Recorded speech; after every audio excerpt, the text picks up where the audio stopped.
Se quiser começar. Então, querida Camille, hoje tivemos aí um privilégio da nossa convidada, que faz parte já do nosso grupo de pesquisas. Esperamos em breve convidá-la presencialmente aqui para uma conferência, um bate-papo em Curitiba, a maioria do nosso grupo se encontra aqui no Brasil. E ela vai nos brindar aí com as atividades das suas obras na França. A Camille é arquiteta urbanista, graduada na UFRJ, e ela vai para a França, né, complementando a sua formação, e eu acho que por um sopro do destino, ela cai, né, nas graças das atividades com patrimônio histórico, e se diploma na École de Chaillot, que eu conheci muito bem, né? Eu fiz parte da escola por algum tempo, como professora convidada, e é isso que né, muito me orgulhou, assim, ver uma brasileira que se diplomou nessa escola que é difícil, né? E obteve muito sucesso, e está aí para mostrar que tudo é possível, e realiza um trabalho magnífico que ela vai compartilhar conosco essa tarde aqui no Brasil e essa noite aí em Paris. Com você, Camille. Certo. Vou compartilhar, então, aqui a minha tela. Me digam se está dando certo aí. Estão vendo direitinho? Estamos vendo, sim. Então tá. Bom, boa tarde a todos. Espero que, né, como estejam todos bem, como a gente conversou um pouquinho dentro desse contexto da pandemia atual. Tem uma lista enorme de agradecimentos para começar a apresentação. Claro, a professora Gisele, que é a professora, doutora e idealizadora do Arquivo Arquitetura, do Grupo de Pesquisa em Arquitetura, Prospecção e Memória da Universidade Técnica Federal do Paraná, e a sua equipe de pesquisadores.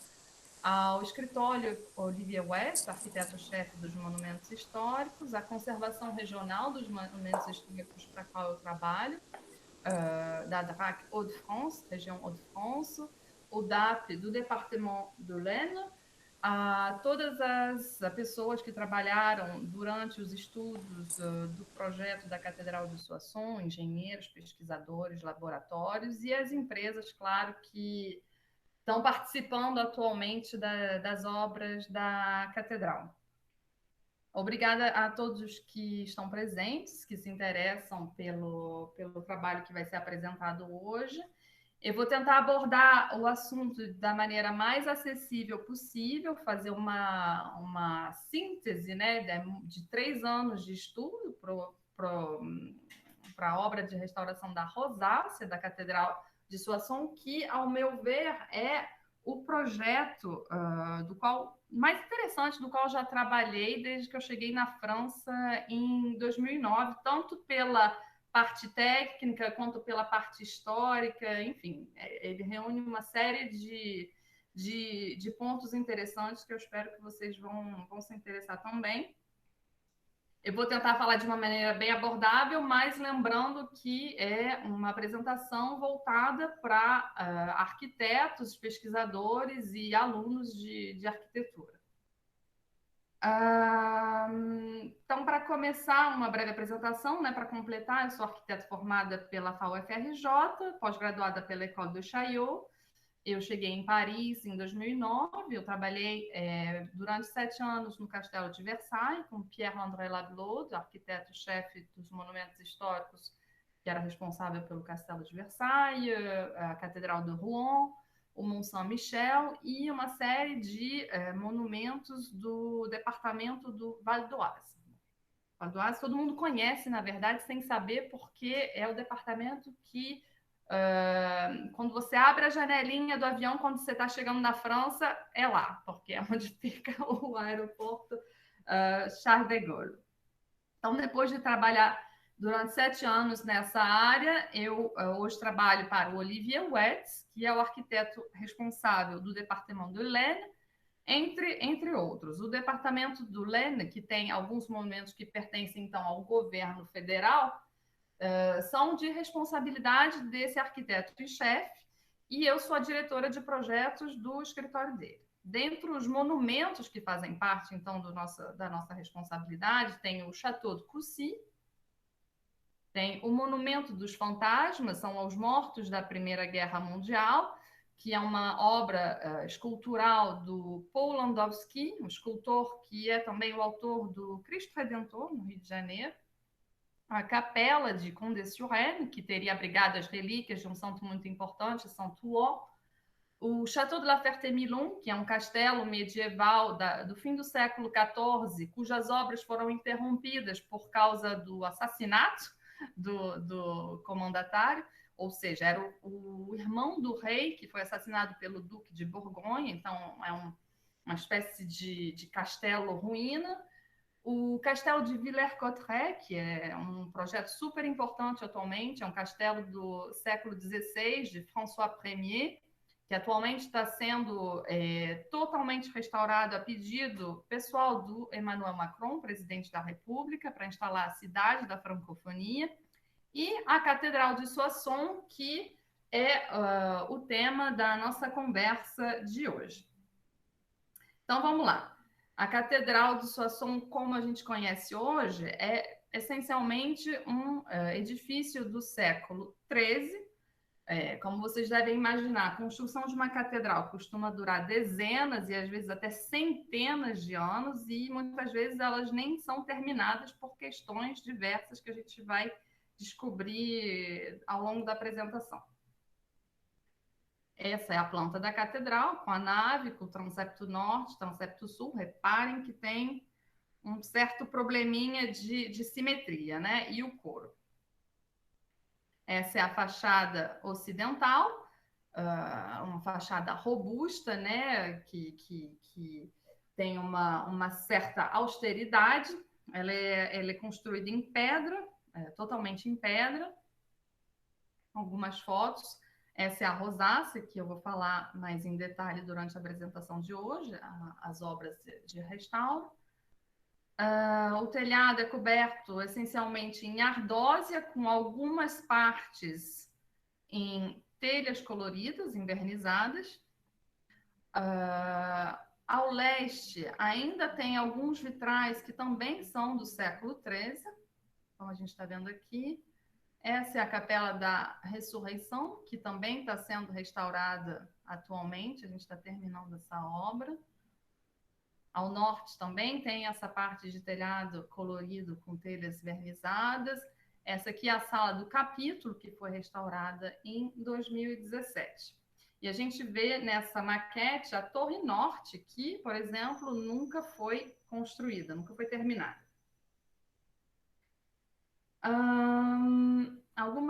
Bom, esse é o transepto norte. Algumas fotos interiores, essa é a vista do coro da catedral, a vista da nave e a vista do transepto sul e o transepto norte.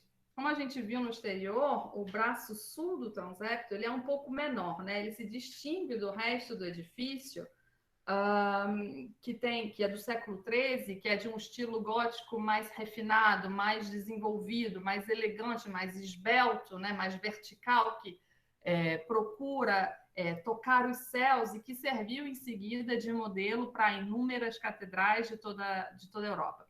A curiosidade dessa catedral é que do lado sul, vocês têm que imaginar que em volta tinha, né, uma cidade que já existia em Soissons. Soissons, durante o século VI, tinha sido capital da França durante um certo período. Então, era uma cidade já bem desenvolvida. E acontece que a igreja, na época, não conseguiu adquirir todos os terrenos que ficavam ao lado sul da catedral, até hoje, inclusive. Então, isso explica o porquê essa parte da catedral não pode ser ampliada. Vocês têm que imaginar que uma catedral é um canteiro de obras quase que perpétuo, né?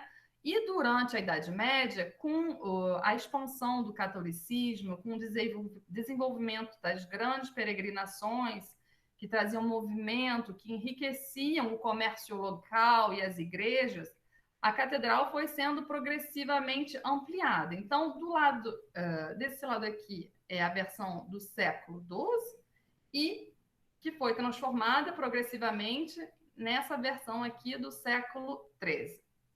É uma pequena anedota, né, para explicar como são os imprevistos que podem acontecer durante a construção de um edifício dessas proporções, que podem durar centenas de anos. No caso de Soissons, não é diferente, porque Soissons sofreu muito com as mazelas da história da França. Guerras de religiões, Revolução Francesa, Guerra Franco-Prussiana, guerras mundiais. Sem querer entrar no detalhe de quase 8 séculos de história, a Primeira Guerra Mundial de 1914 e 1918, com certeza, foi a que mais impactou a história da catedral. A guerra aconteceu exatamente nessa região, tanto que tem a escultura, né, dedicada aos mortos da Primeira Guerra, do Paul Landowski, que eu falei mais cedo, porque aconteceu realmente nesse departamento, e Soissons foi, como vocês estão vendo, muito afetada pelos bombardeios. Essas são algumas vistas da catedral, depois da cidade ter sido bombardeada, e explicam, né, por que ela tem ainda, né, uma configuração bem heterogênea.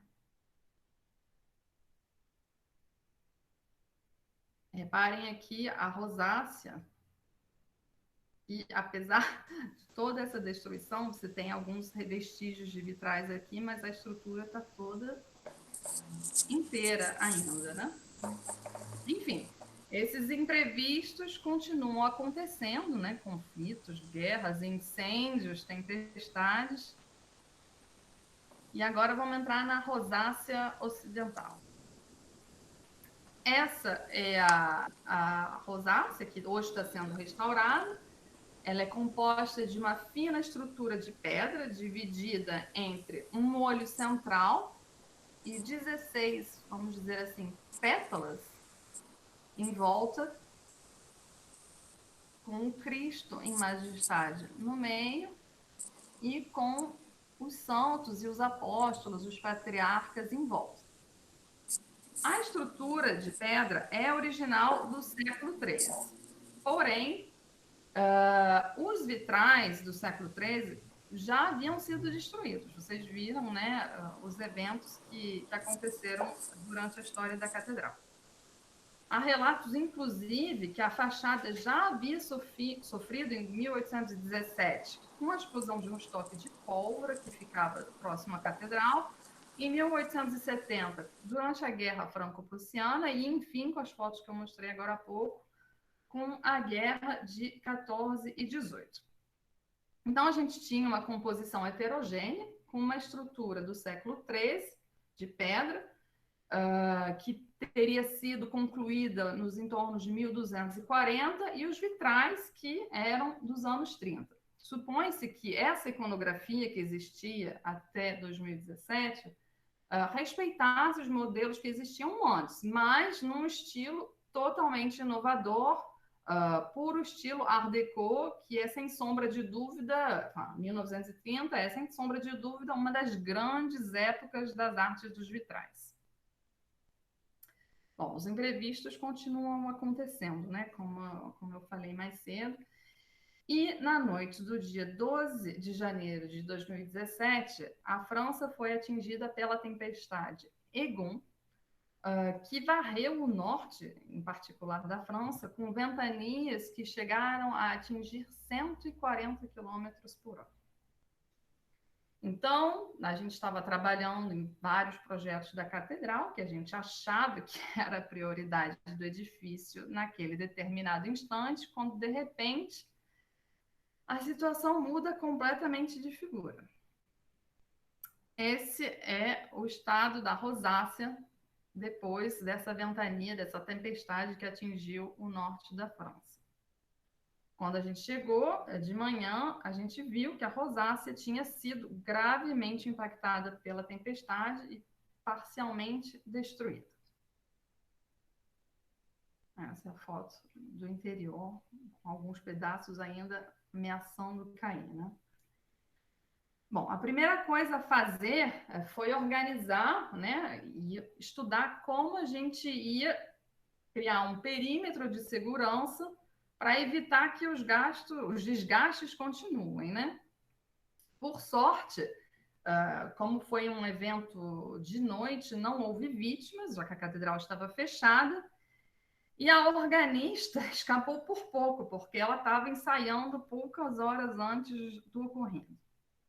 Então, já na sexta-feira de manhã, nós, arquitetos, estávamos, né, em Soissons, junto com o ABF. O ABF é o arquiteto dos Bâtiments de France, dos edifícios da França, que é o arquiteto que se ocupa, que faria assim, a manutenção predial. O monumento histórico sempre tem alguém em escala regional que vai se ocupar das obras assim básicas.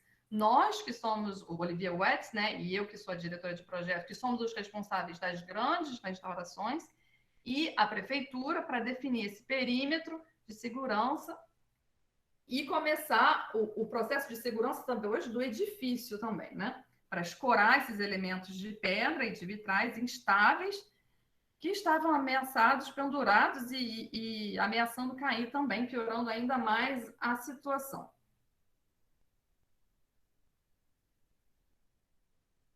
Essa é uma vista do olho central, que caiu, né, que foi, que explodiu de uma certa maneira, como uma rolha de champanhe, caiu inteirinho em cima do órgão que tinha sido restaurado um ano antes. Esses são os pedaços ainda suspensos, e aqui é a cadeira da organista com esse pedaço de pedra enorme que tinha caído bem pertinho do lugar onde ela ensaiava, né? Então, realmente, ela escapou. Começamos o processo em seguida de identificar todos os elementos que podiam ser recuperados para, quem sabe, ser reutilizados depois, né? E aí, depois de um certo tempo, começou o diagnóstico, os estudos, né? Definir orientações do partido de restauro e assim por diante. Para quem não sabe, quando a gente trabalha com um edifício existente, seja ele tombado ou não, a particularidade é fazer um relatório definindo o estado sanitário do edifício. Para esse projeto bem complexo, a gente montou uma equipe pluridisciplinar que contava com arquitetos, engenheiros, historiadores, restauradores de vitrais, por exemplo, um orçamentista. Enfim, era uma equipe bem completa. A primeira pergunta que fizeram para a gente é qual vai ser o partido de restauro adotado? Bom, geralmente o partido de restauro é a conclusão do diagnóstico. O diagnóstico ele vai levar em conta, por exemplo, o material que pode ser recuperado, se ele pode ser reutilizado ou não. Vai fazer uma análise estrutural da rosácea, nesse caso. Uma rosácea não cai assim todo dia, né? Imagina, houve algum erro de concepção, houve algum erro durante a construção, no dimensionamento, mas, bom, ao mesmo tempo, ela durou quase 800 anos, então, onde está o problema, né? Começa uma certa investigação, graças também ao estudo histórico que vai ser conduzido e que já tinha revelado alguns pontos que eu falei, né, de sinistros e guerras, etc. E um estudo comparativo com outras rosáceas de catedrais da mesma região ou da mesma época para analisar quais são as particularidades e semelhanças com relação à rosácea da Catedral de Soissons e assim por diante. Por exemplo, eu observei, né, na rosácea de Soissons que a estrutura era composta de 2 círculos concêntricos. Uma relação de cheios e vazios bastante interessante, ou seja, um vazio mais importante, dando uma grande leveza, né, para essa estrutura. Eu reparei que, depois eu vou mostrar as outras imagens, que as outras catedrais da mesma época tinham 3 círculos concêntricos, ou seja, uma quantidade de cheios e de pedra muito mais importante, uma estrutura muito mais rígida, né? Muito mais pedra, mais rígida. E eu reparei que nessas outras rosáceas, o ápice vertical era de pedra, para garantir a estabilidade da estrutura. E aqui em Soissons, a gente repara que o ápice vertical é de vidro. Dá uma diferença enorme, confere uma leveza à estrutura de Soissons e uma certa ousadia para a época, que é bem reveladora. E, por fim, um aspecto muito importante é que as rosáceas de outras catedrais tinham duas estruturas diferentes.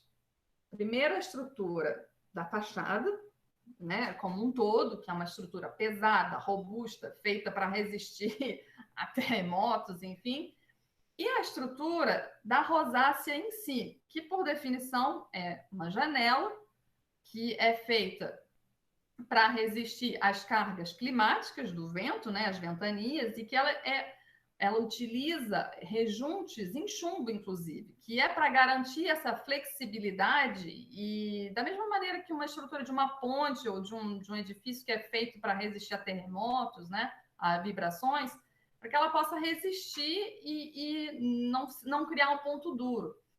Então, aqui, nessa interseção entre a estrutura da rosácea e a estrutura da fachada como um todo, tem umas pedras que servem as duas. Então, você tem um ponto duro, que é da fachada, e um ponto que é feito para ser flexível, dividindo. Então, vocês percebem que pode ocorrer uma ruptura, tem um problema na concepção aí? A gente vai ver as outras catedrais e ver que não é a mesma coisa, né? Essa é Paris, antes do incêndio, 3 círculos concêntricos e uma estrutura diferente.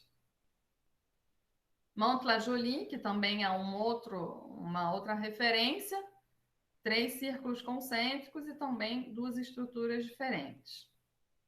Reims, que fica bem próximo a Soissons, também o ápice vertical, mesma coisa, os 3 círculos concêntricos, estruturas diferentes. Long, que também fica no Departement de l'Aisne, 3 círculos concêntricos, essa parte aqui no ápice vertical, 2 estruturas diferentes entre a fachada e a rosácea.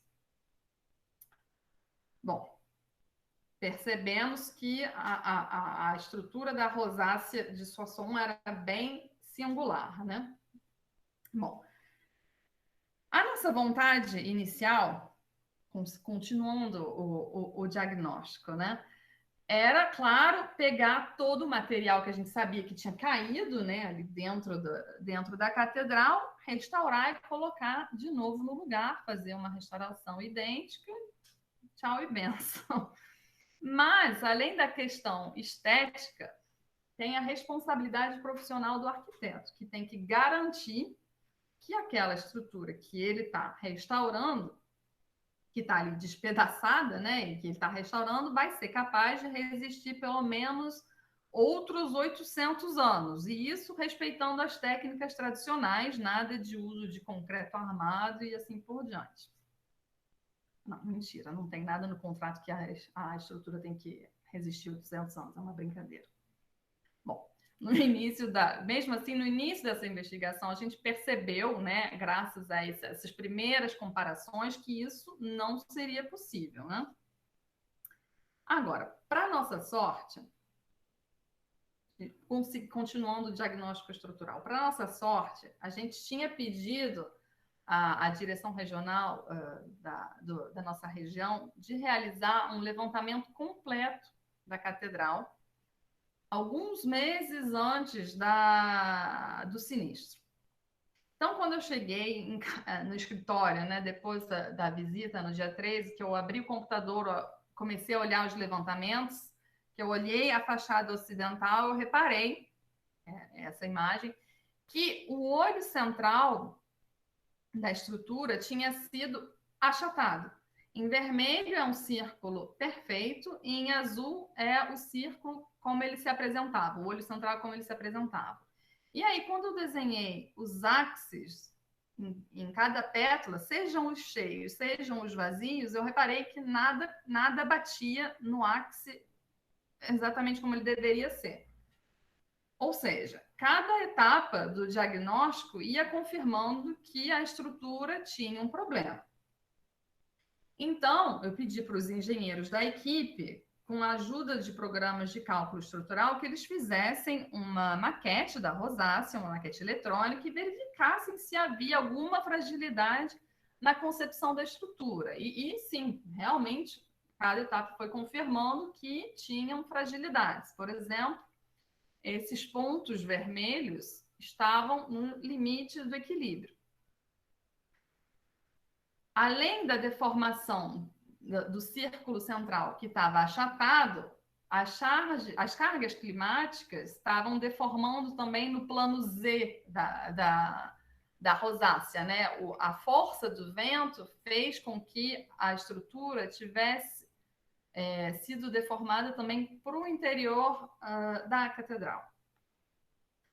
Paralelamente, nós pedimos para que a empresa que tinha feito a securização da estrutura montasse de novo, né, a estrutura no interior da catedral para que nós pudéssemos fazer o levantamento do estado sanitário. E aí a gente observou que os pontos indicados, os pontos frágeis, né, indicados pela maquete estrutural eletrônica, também apresentavam diversas fissuras ou quebras pré-existentes, ou seja, não eram problemas que teriam sido provocados pela queda, mas que eram problemas pré-existentes. Nessa partezinha aqui, que estava em vermelho na maquete eletrônica, tinham essas fissuras e quebras sistemáticas.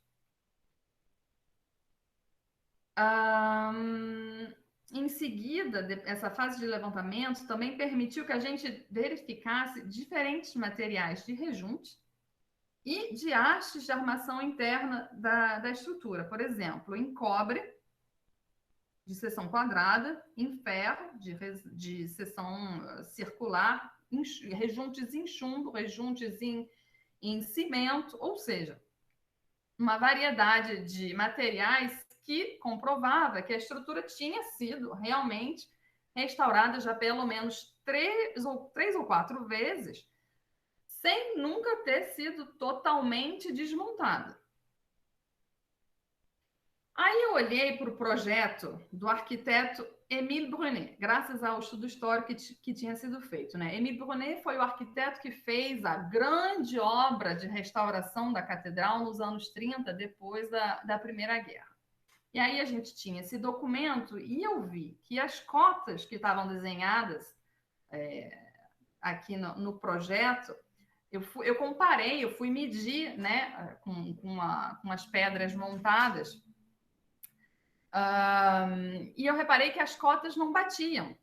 As cotas reais eram menores dos que estavam no projeto. Então, eu suponho que quando começou a fase de obra, que eles estavam com aquela estrutura escorada e que eles chegaram com as pedras para apresentar e encaixar na estrutura com as hastes metálicas, não cabia. E aí a equipe que estava fazendo a obra teria meio que trapaceado e teria diminuído um pouquinho o comprimento das colunas para que ela encaixasse, mas não respeitando a cota original, ou seja, eles ficaram com uma estrutura bem irregular e com uma repartição de cargas que não era simétrica. Então, quando a gente viu que todas as colunas, todos os elementos da estrutura eram assimétricos, a gente chegou à conclusão de que não seria possível reutilizar esses elementos da rosácea que tinham sido destruídas pelo sinistro. Que a gente precisaria, né, para garantir a longevidade da estrutura nova, uma estrutura em pedra nova e, claro, sem deformação, tanto no plano Y quanto no plano Z. já que um círculo, né, é uma forma muito mais estável que uma elipse. Enfim, eu brinco com os moradores de Soissons quando eu vou lá que a rosácea só estava de pé graças às orações e à fé deles. Bom, aí vocês me perguntam, né? Se você chegou à conclusão que a estrutura tinha uma fragilidade, se você restaurar, fizer uma restauração idêntica, você vai encontrar o mesmo problema daqui a um certo tempo, concordam? Sim. A gente pensou nisso e a solução que a gente encontrou com os engenheiros foi de aumentar a seção das pedras, a espessura da estrutura, de maneira que o impacto visual fosse imperceptível, mas que aumentasse a inércia da estrutura. Outra medida foi aumentar também a profundidade das hastes metálicas, que antes eram de 2 a 3 centímetros, como vocês viram nas outras fotos, para 10 centímetros. E isso também aumentar a rigidez da estrutura sem que tivesse um impacto visual. Para isso, para evitar que as equipes se encontrem com a mesma dificuldade dos anos 30, a gente fez um furo maior na estrutura, onde a gente encaixa o haste, esconde a haste metálica, em seguida, quando encaixa a pedra, o haste escorrega, a estrutura escorrega, e aí pode fazer o rejunte com 5 centímetros de cada lado, cerca de 5 centímetros de cada lado, com a gravidade, né? A haste cai. E aí a gente evita que as equipes trapaceiem na hora da obra e garantam que as cotas e que a estrutura global vai ter uma simetria perfeita, né? Sem deformação. Voilà. Essa é, então, a projeção do projeto da rosácea sem deformação com a rosácea antes do sinistro com a deformação. Tinha uma diferença de 30 centímetros, mais ou menos. Em seguida, faltava definir qual seria a pedra utilizada para a nova estrutura, porque o levantamento também revelou isso, né? Além de diferentes estruturas metálicas, diferentes rejuntes, também tinham diferentes pedras que tinham sido utilizadas. Então, graças às análises feitas pelo Laboratório de Pesquisa de Monumentos Históricos da França, eles fizeram testes para poder definir a resistência mecânica da pedra e dar as características físicas para que a gente procurasse em seguida uma pedreira ainda explorada e que tivesse uma pedra equivalente, local, com a mesma resistência, uma resistência mecânica. O que nós encontramos, nós visitamos a pedreira, então, de Bonneuil-en-Valois, que fica a 30 quilômetros de Soissons, e encontramos uma pedra que tinha também um aspecto próximo, porque ela vai ser inserida numa fachada, que tivesse um aspecto visual próximo, bem parecido com a estrutura original. Para fechar o diagnóstico estrutural com chave de ouro, nós identificamos também a ausência de uma gárgula no ápice vertical da fachada. Para quem não sabe, a gárgula é feita para cuspir a água da chuva que vem dos telhados para longe da fachada. E a ausência desse dispositivo fazia com que a água da chuva escorresse ao longo da estrutura, lavando os rejuntes da rosácea. Ou seja, lógico que essa gárgula vai ser restituída. Bom, e os vitrais? Vocês devem estar pensando, você não pode usar a estrutura de pedra, que é muito robusta, os vitrais, que são de vidro, que caíram, se despedaçaram, muito mais frágeis, muito menos, né? Calma. Realmente, os vitrais foram bem danificados, mas o levantamento... Olha aqui, essa é a parte do olho central. Bem que ele estava bem deformado também. Mas os estudos foram mostrando que A rosácea realmente tinha sido concebida nos anos 30 para encaixar numa estrutura que realmente estava deformada, né? Ou seja, a catástrofe de 2017, na verdade, foi só a cereja, né? No final do gâteau, enfim. Mas os vitrais não são estruturais, ou seja, eles podem ser restaurados, podem ser limpos, podem ser colados novamente e poderiam ser reposicionados na nova estrutura. E graças ao estudo que foi feito com o auxílio das restauradoras que faziam parte da equipe, a gente conseguiu recuperar entre 80% e 90% desses vitrais maravilhosos do famoso ateliê parisiense Félix Godin. Bom, o problema é que, por uma questão de rigidez, eu expliquei que a gente ia, então, reconstruir uma rosácea nova, sem deformação. E vocês estão vendo aí, é bem visível, né, que os vitrais tinham sido concebidos para uma estrutura que era deformada. Então, vai ter um problema quando a gente tiver uma estrutura perfeita e os vitrais deformados, não vai encaixar, né? Bom, sim. Então, foi uma decisão difícil e nós decidimos alterar levemente os vitrais. Essa decisão foi aprovada por unanimidade pelo Conselho Técnico e Científico do Ministério, de privilegiar, claro, a resistência da estrutura e modificar levemente os vitrais. Então, a ideia vai ser, claro, manter a iconografia, os desenhos originais dos vitrais, com as pétalas da rosácea.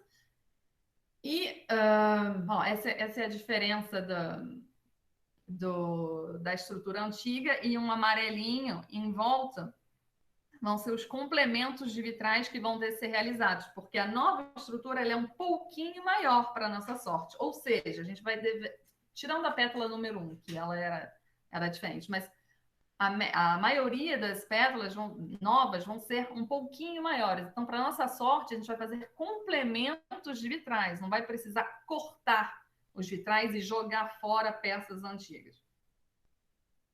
Então, o impacto, né, na composição vai ser mínimo, vai ser a mais e não a menos.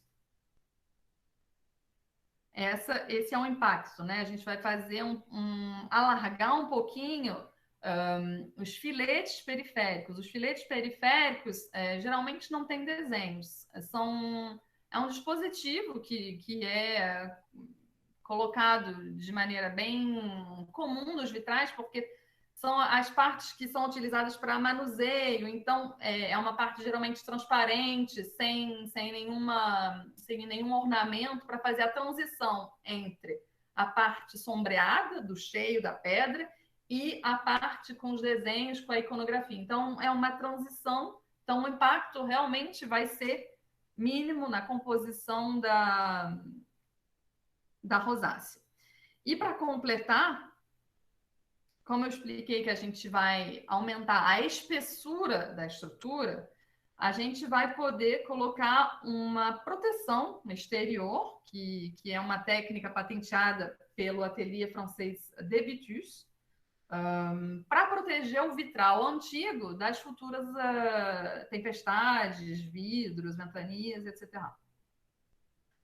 Como é que funciona? Uma vez que o vitral original foi restaurado, eles colocam um vidro transparente por cima, claro, tem uma camada de areia que isola as duas camadas, levam ao forno e faz como uma xerox, uma impressão do vitral antigo, e conserva, inclusive, os traços da estrutura de chumbo, né, que une os vitrais.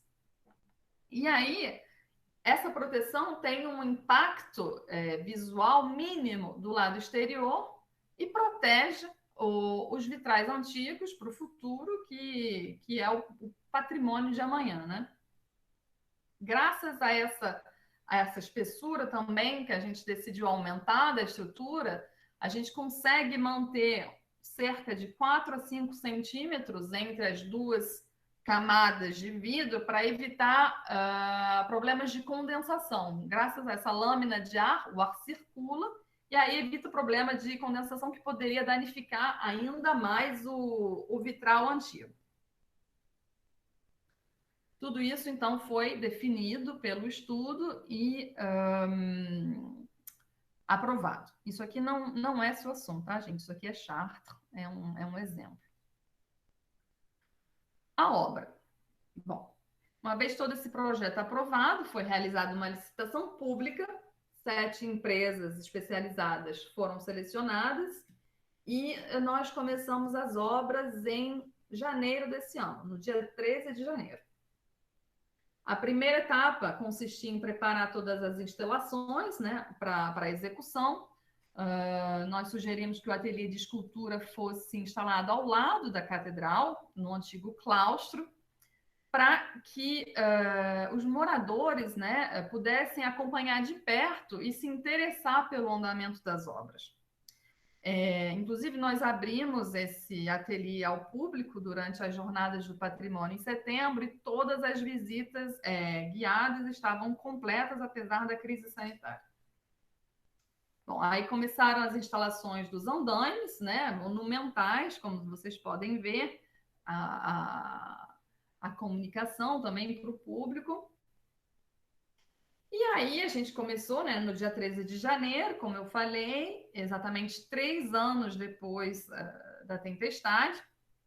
E esse período de preparação que a gente tinha previsto ia durar 2 meses, né, até dia 13 de março, sexta-feira. Então a obra ia começar no dia 16 de março, dia em que o presidente da República anunciou o confinamento na França inteira por conta da crise sanitária provocada pelo coronavírus. Então, a obra começou no dia 16 e foi interrompida no dia 17. Bom, claro que foi um período de grande frustração, até que, em meados de maio, as obras puderam ser retomadas.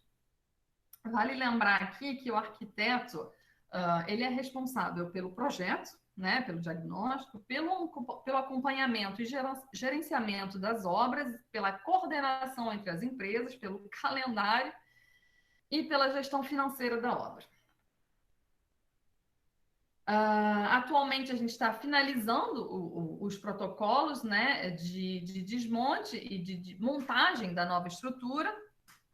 Isso aqui foi o que a gente tinha previsto na conclusão do diagnóstico, né, que seria preciso desmontar, primeiro, essa parte que tinha sobrado, que a gente tinha decidido manter, que ela não estava ameaçando cair, desmontar o arco superior, na verdade, a gente já chegou à conclusão que vai ter que desmontar o de baixo também. Essa é a fase que a gente está fazendo agora. E, em seguida, montar primeiro a parte de baixo, começando de maneira, claro, simétrica, para garantir a estabilidade, 1, 2, 2, 3, 4, né? O olho central, inclusive, e finalmente a parte superior e terminando, então, com o arco superior. Então, essa fase é o que a gente está formalizando, digamos agora assim. Essa é a parte do projeto de diagnóstico e que está sendo formalizada agora pela empresa, né, que é a responsável do projeto de execução. Paralelamente, os vitrais já estão sendo limpos, as restauradoras estão já fazendo os testes de substituição dos filetes periféricos para fazer um pouquinho mais largos. Vejam que as cores são bem próximas. Essa é a vista interior do vitral. Essa é a vista exterior. A gente começou com essas partes periféricas para fazer o teste e depois passar para os painéis das pétalas. Os estudos de colorimetria dos vitrais, dos vidros novos que vão ser utilizados. E, enquanto isso, a gente também está fazendo os primeiros testes de limpeza da escultura da fachada. Essa é uma das gárgulas laterais, com o uso de biocidas, né, para tirar toda as colonizações biológicas, algas, líquens, bactérias, consolidações de fissuras, alguns nivelamentos na parte de trás da escultura para evitar o acúmulo de água, né, que quando chega a época de inverno pode congelar e quebrar a escultura, que é bastante problemático. E a limpeza do arco periférico também, com microabrasão. A limpeza desses personagenzinhos, que são surpresas, que são bem diferentes da estrutura. Enfim, as obras em si estão apenas começando. O objetivo é que a operação seja terminada em dezembro de 2021, então temos ainda todo um ano pela frente. Esperamos que poderemos terminar em dezembro de 2021. Estamos torcendo para que o coronavírus colabore. Então é isso. Esse é um pequeno demonstração das obras atuais. Hoje a gente não falou muito sobre a teoria da restauração, né? Mas fiquem tranquilos que com certeza vai ser fácil identificar essa obra como sendo de 2020, porque nenhuma outra gárgula da catedral é revestida de escamas, lembrando um certo pangolim. Essa vai ser a gárgula do ápice vertical que eu mostrei para vocês na conclusão do estudo estrutural. É isso. Obrigada pela atenção. Espero que vocês tenham gostado. Muito obrigada, Camille. Eu quero pedir uma licencinha para que você cumprimente a diretora de École de Chaillot, que vem te visitar, Madame Natacha Paquer. S'il vous plaît, Natacha, allumez votre micro. Oui, bonsoir, ça y est, j'ai allumé mon micro. J'ai eu de la difficulté pour me brancher, mais j'ai trouvé que c'était super cette conférence. J'ai pu voir des bribes. Bravo, félicitations, Camille. Merci, c'est gentil d'être venu. Hein. En fait, on est déconfinés, je suis à Montpellier. D'accord. Voilà, et donc on travaille en distance. Et bon, ça permet aussi de suivre comme ça les élèves ou les professeurs. J'organise la formation à l'international, donc c'est pour ça que je travaille avec Gisèle. Peut-être bientôt, on va mettre quelque chose en place à Curitiba. Oui, on attend. Ah, voilà. Et donc, nous avons une coopération avec le Maroc. Gisèle aussi, elle a fait une conférence à Rabat. Pareil. Et puis, la Bulgarie, la Russie, voilà. On avait le Cambodge, Laos et Vietnam, mais bon, c'est trop loin, hein, ça s'est arrêté. D'ailleurs, actuellement, tout est arrêté un peu. Nous sommes proches. Voilà, c'est ça, oui. Non, c'est terrible. Merci beaucoup, Natacha, d'être gentille, de venir, de voir Camille. Ah, mais vraiment. Ah, Camille, en quelle année tu as fait l'école de Chaillot? 2011-2013. Ah, 2011-2013. Ah, ça fait déjà il y a longtemps. Oui, ça fait déjà un petit moment, oui. Et maintenant, tu es à Curitiba? Non, je suis en France. Tu fais la conférence depuis la France. Je suis à Paris. Je continue de suivre le chantier de Soissons toutes les semaines. Je travaille chez après 7 ans chez Pierre-André Lablaude. Ah, chez Pierre-André Lablaude. Il a beaucoup travaillé pour nous, surtout au Cambodge. Je sais. J'étais en charge. Voilà. Bon, Gisèle, on t'attend à Paris. Ah oui, moi je suis jette d'arriver à Paris et voir comme tout se passe là. Mais on va voir, on attend. C'est ça qu'on fait au Brésil.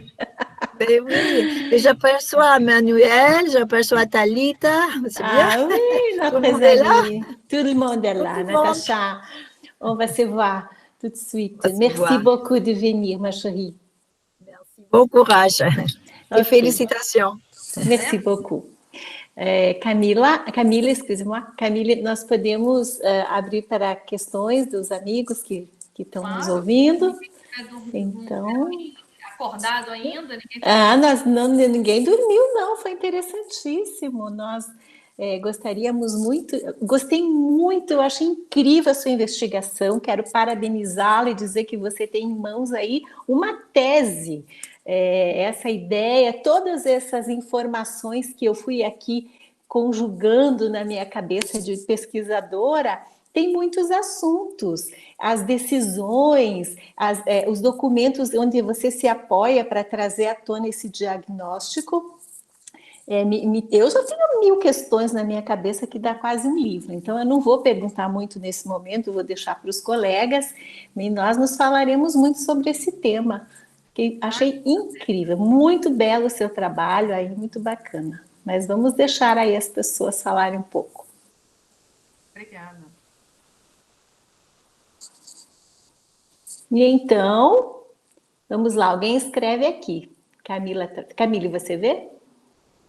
Sim, no nosso chat. Eu vejo, mas desaparece. Então, assim, então, C. Toledo, esse tipo de blindagem nos vitrais é comum?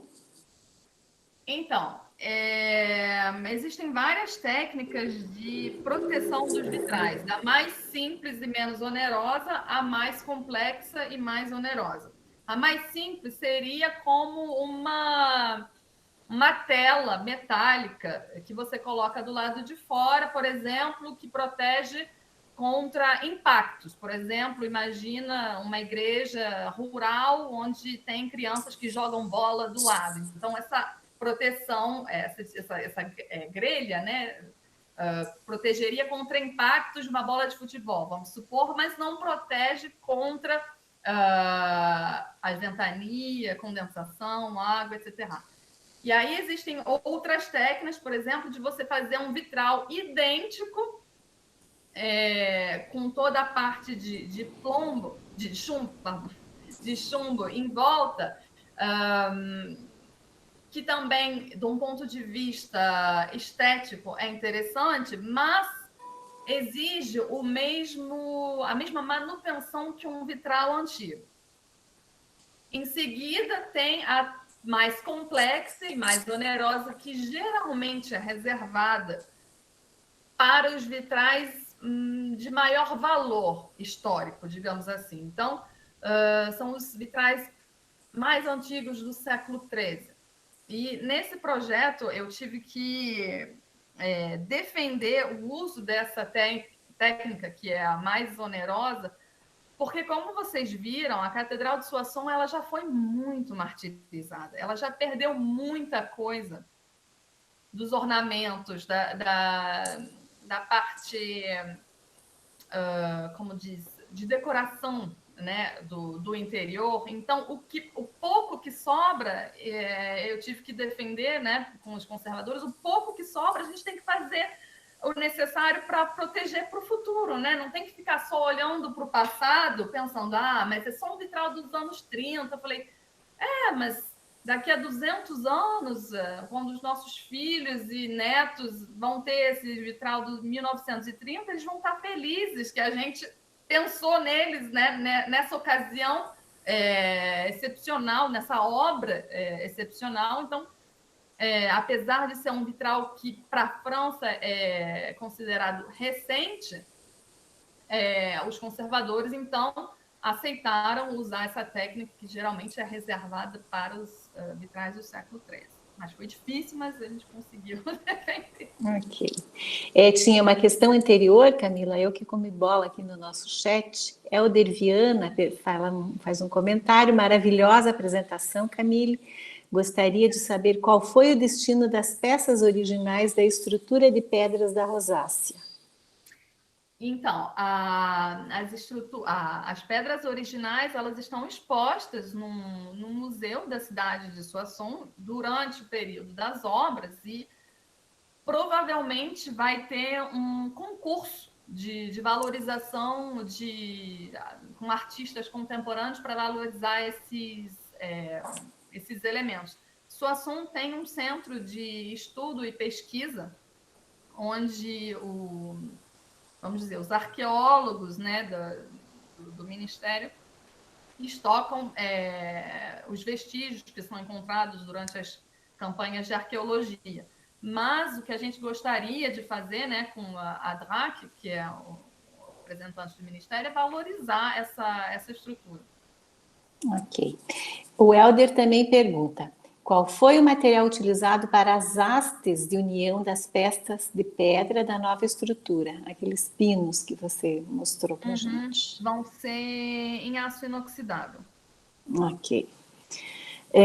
Acho que o Felipe pergunta: gostaria de saber mais detalhes sobre o processo de desenvolvimento da gárgula faltante, da documentação existente ou não, até a decisão da textura nova. Então, a gente está entendendo que você está reproduzindo uma peça que não existia. É isso, Camille? Então, não sei se ficou claro quando eu mostrei a foto, essa gárgula, ela existiu. Ela existiu, perdão, ela foi perdida. Ela foi perdida em algum momento da história, a gente não sabe quando, né? Quando que ela foi passear. Tinha ali o vestígio de uma pedra quebrada, né? Essa para a gárgula do ápice central. Mas dos outros lados também tinham outras gárgulas. E tem outras diversas, não centenas, desculpa, mas dezenas de outras gárgulas em outras partes da catedral.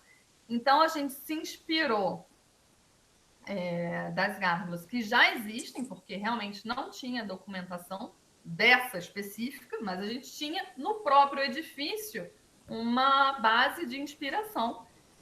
E, bom, a escolha de colocar as escamas, né, do pangolim foi unanimidade do comitê científico, que seria um gesto, né, para marcar essa obra de 2020. Nessa época, como um selinho, né?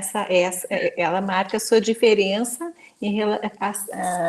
como um processo de distinguibilidade que nós falamos em teoria de restauro, muito sutil. Ela não precisa ter uma bandeira lá contando que ela é diferente, mas chegando de pertinho vai dar para ver. É isso? Exatamente, exatamente. Ok. Excelente conferência, Camille. Sou o Elias, que estuda os vitrais de Chartres, e conversamos anteriormente há pouco tempo. Há alguma fonte medieval que descreva desenho, gravura, etc., a rosácea medieval? Então, tem alguns pedaços dos vitrais que foram conservados no LRMAS, que é o Laboratório de Pesquisa de Monumentos Históricos. Eles estão conservados, a ideia é, inclusive, que eles sejam recuperados e que sejam estocados também nesse lugar onde ficam as pedras das campanhas arqueológicas, mas eu nunca tive acesso aos vitrais, nunca os vi.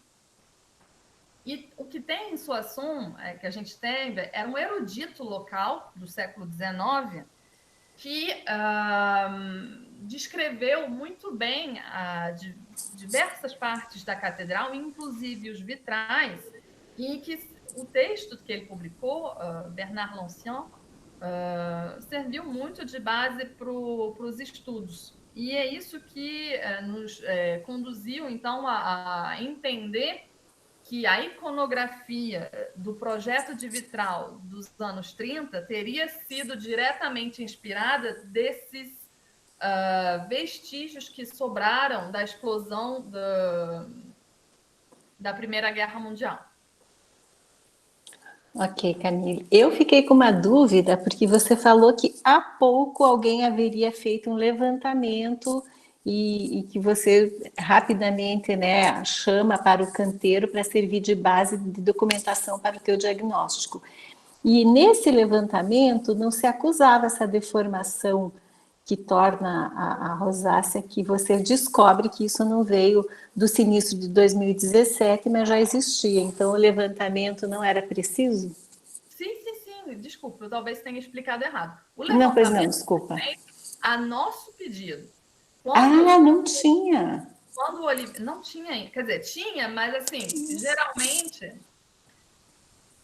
quando quando o arquiteto-chefe dos monumentos históricos ele é nomeado num departamento, ele vai receber encomendas, né? Ele vai receber uma missão para trabalhar sobre, não sei, o telhado do coro, a cobertura da capela e tal.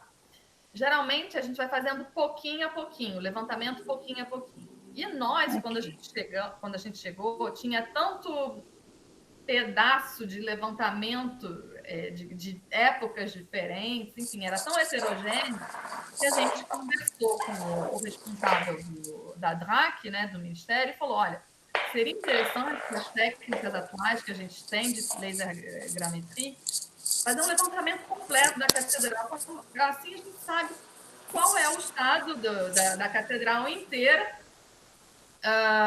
num instante T, né, da história da catedral. E foi isso que a gente fez. E esse levantamento completo do edifício tinha sido feito em novembro de 2016. Olha! Em novembro de 2016. E o sinistro foi em janeiro de 2017. Né? Então, a gente tinha uma sorte de ter visto isso. E quando eu cheguei, depois de ter ido na catedral, né, para constatar o sinistro, que eu cheguei de volta no escritório, que eu abri o levantamento da fachada ocidental, foi lá que eu desenhei o círculo vermelho em cima do olho central da rosácea e vi. Sim, você já percebeu ali. Já tinha, a gente tinha os Ele se revelou. longitudinais da fachada e a gente já via essa deformação no plano Z também. Então, tinha deformação no plano X e no plano Y e no plano Z também com as cargas climáticas. Ok. Alguém pergunta aqui, o Jorge Astorga, se esse levantamento anterior que você pediu foi feito com scanner laser scan ou BIM? Sim, isso, com laser. Laser, ok. Outra coisa que ele fala é que numa imagem inicial, os tubos do órgão parecem cobrir a rosácea. São de uma mesma época? Eu acho que... Sim, o órgão anterior à Primeira Guerra já tinha sido destruído e esse órgão ele era um pouco, ele foi reconstruído depois da guerra, mas uma composição nova também, mas dos anos 50. O organista, o facteur d'orgue, responsável por esse projeto é o Victor Gonzalez. E ele é dos anos 50, mas ele foi concebido para encaixar, né, com o projeto da rosácea. Geralmente, você acha que ele esconde, né, os tubos do órgão esconde a rosácea, mas se você comparar com outras catedrais, você vai ver que ele valoriza muito mais do que as outras. Por exemplo, se você vê um órgão do século XVI, Amiens, ele esconde completamente a rosácea. E por analogia, você repara que esse, na verdade, valoriza até mais do que outros exemplos. Bom, amigos, vocês não sejam tímidos, fiquem à vontade em ligar seus microfones e conversar com a Camille, né? Eu estou aqui fazendo uma interlocutora, mas eu agradeço muito a participação. Camille, você ganhou, assim, milhares de elogios, uma maravilha esse trabalho. Depois nós passaremos para você todos esses apontamentos. Eu acho que é por aí. Alguém tem mais alguma questão? Pode ficar à vontade. Onde que eu vejo as perguntas? Acho que no chat, Camila, você vai rolando essa barrinha ali. Apareceu. Tem muitos parabéns, muitos obrigados, esclareceu completamente, muito interessante. Eu vejo muitas questões, achei incrível esse trabalho, eu acho que dá para dar muita conversa, isso só essa rosácea aí já daria um assunto assim para um grande tema de trabalho. Você vai publicar um trabalho sobre vai ter uma publicação. Conjunto, bom, vai ter uma publicação, vai ter um livro que vai ser publicado sobre a rosácea, vai ter vários artigos que já foram encomendados pela revista Monumental, que é uma revista aqui francesa que vai acompanhando a atualidade das obras de restauração da França inteira, e os artigos são geralmente redigidos pelos arquitetos em chefe e suas equipes, pelos conservadores regionais, pelos funcionários do Ministério, enfim, Já recebemos também encomenda para redigir artigos sobre a rosácea, e o Museu de Soissons, né, que é uma propriedade da cidade de Soissons, também já publicou um pequeno livreto sobre o sinistro da catedral, e fazendo também um paralelo com todos os danos que a cidade sofreu como um todo, né, sobre a guerra. Embora a catedral pertença ao governo federal, tem esse diálogo com a prefeitura que a gente está estabelecendo, e vem fotógrafos, vem a cada 15 dias também documentar a obra. Então, tem uma boa dinâmica se instalando em torno dessa obra monumental. É uma obra que está sendo bem mediatizada aqui na França, né? Como ela é tão visível, tão importante, tão singular, né? Não é todo dia que a gente restaura uma rosácea de uma fachada. Bom, aconteceu com Notre Dame, né? Mas de uma maneira geral, só trabalhar numa rosácea desse tamanho, né? Dessa importância.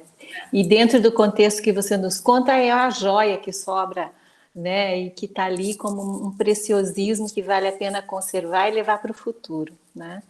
Então é isso aí que a gente percebeu, tocou todos nós, muitas pessoas lhe felicitam.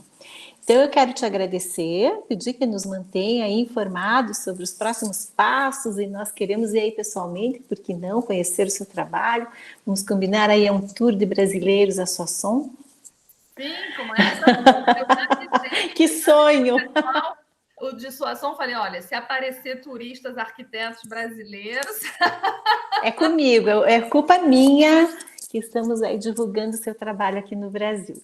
Foi um prazer recebê-la, espero que a gente se encontre muitas vezes, viu, Camille? Nos falaremos em breve. Obrigada, e, bom, até a próxima. Obrigada a todos pela presença, e bonne fin de journée. Isso, Feliz Natal, bonne Noël. Camille, je voulais juste te demander avec quel architecte en chef qui travaille en ce moment à la cathédrale de Soissons? Olivier Wetz. Ah, Olivier Wetz. Ah, d'accord. Donc, c'est avec lui que tu travailles. Oui, oui. Ah, parfait. D'accord. Natacha, on peut visiter ensemble? Bien sûr, bien sûr. Dès que tu arrives à Paris, on organise avec Camille une visite à Soissons. Parfait. J'ai déjà proposé à Constantina, Natacha, il y a quelques semaines, pour qu'on fasse une visite avec les élèves de Chaillot quand on sera en cours de remontage de la structure. Ah, parfait. Ce sera quand, après le confinement? Au printemps? Oui. Au printemps. À cause du Covid, c'est vrai que ce sera plutôt Oui, c'est ça. une période estivale qu'hivernale. Ben, je vais lui dire que je t'ai vu par l'intermédiaire de la visioconférence et que c'est super, voilà. Donc, moi, je vais dire à Constantina qu'elle m'inscrive moi aussi à la visite. Bien. Bien. Merci, Natacha. Je t'embrasse. Gisele, merci, Camille. Obrigada. Ok, pessoal, me despeço então, e essa conferência fica gravada. A gente tem um canal no YouTube, Arquivo Arquitetura. Bruno, me ajuda aí para as pessoas que quiserem rever ou encaminhar para os seus colegas, amigos, alunos. Como é que Isso, faz? a gente só vai pegar a gravação, vai dar uma editada, cortar um pouquinho, parte do comecinho ali, que ficamos esperando uns minutos, e já postamos lá no YouTube. É a mesma coisa que o Instagram, que o Facebook, /Arquivo Arquitetura. E lá já tem também as nossas lives passadas. Então, quem perdeu alguma ou quiser ver as outras que já tivemos também, tá tudo postado lá. Obrigada, pessoal. Até a próxima. Legal, obrigada pela presença, obrigada a todos e boas férias.